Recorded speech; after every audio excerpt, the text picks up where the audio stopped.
तालुक्यातील यवत शहरात काल दोन समाजांमध्ये तेढ निर्माण झाला होता। खऱ्या अर्थाने आज दौंड शहर तालुक्यातील यवत हे कडकडीत बंद आहे, परंतु पोलिसांच्या वतीने योग्य ती काळजी घेतली जात आहे। आपण पाहू शकता की जे यवत गाव आहे या गावाची टेहळणी करण्यासाठी एकंदरीत पोलिसांच्या वतीने ड्रोन आणण्यात आलेला आहे, जेणेकरून संपूर्ण गाव हे कडकडीत बंद आहे।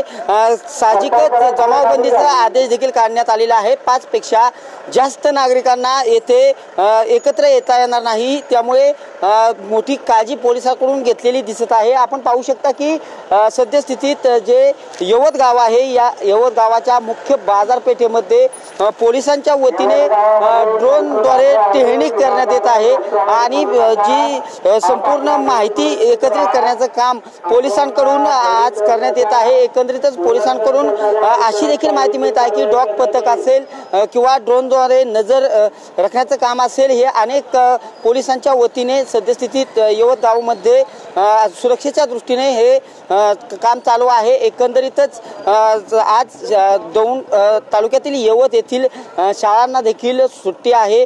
एकंदरीतच राजकीय आणि धार्मिक कार्यक्रम आहेत यावरती बंदी घालण्यात आलेली आहे आणि त्यामुळे मोठ्या प्रमाणात दौंड तालुक्यातील हे यवत गाव आहे हे कडकडीत बंद असल्याचं आपल्याला पाहावयास मिळत आहे। आपण पाहू शकता की पोलिसांच्या वतीने कर्फ्यू लागू करण्यात आलेला आहे आणि वेळोवेळी पोलीस जे आहेत ते यवत गावामध्ये रूट मार्च असेल किंवा प्रत्येक वेळी अनेक पोलीस मुख्य ठिकाणी जात आहेत आणि पाहणी करत आहेत। जे गर्दीचे ठिकाणे आहेत अशा ठिकाणी जे पुणे पोलीस ग्रामीणचे अधीक्षक आहेत संदीप गिल यांनी सूचना दिल्यानंतर खऱ्या अर्थाने प्रत्येक ठिकाणी पोलिसांचा बंदोबस्त देखील लावण्यात आलेला आहे, परंतु जास्त कुमक घेऊन जास्तीत जास्त जे पोलीस आहेत ते रूट मार्च करताना दिसत आहेत। एकंदरीत सद्यस्थितीत तरी जी मुख्य पाहणी आहे किंवा जी माहिती आहे नजर ठेवण्याचं काम एकत्रित करण्याचं काम ड्रोनच्या माध्यमातून करण्यात येत आहे आणि या ड्रोनच्या माध्यमातून सध्या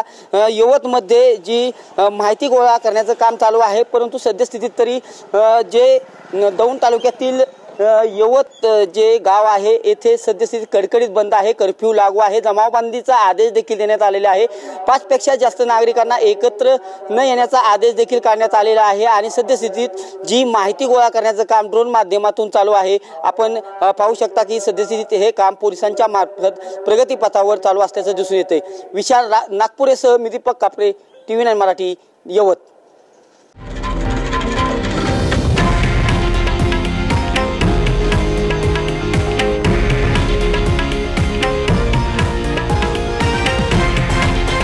हे आहे देशातील नंबर 1 न्यूज नेटवर्क आणि आपण पाहत आहात TV9 मराठी, एकमेव।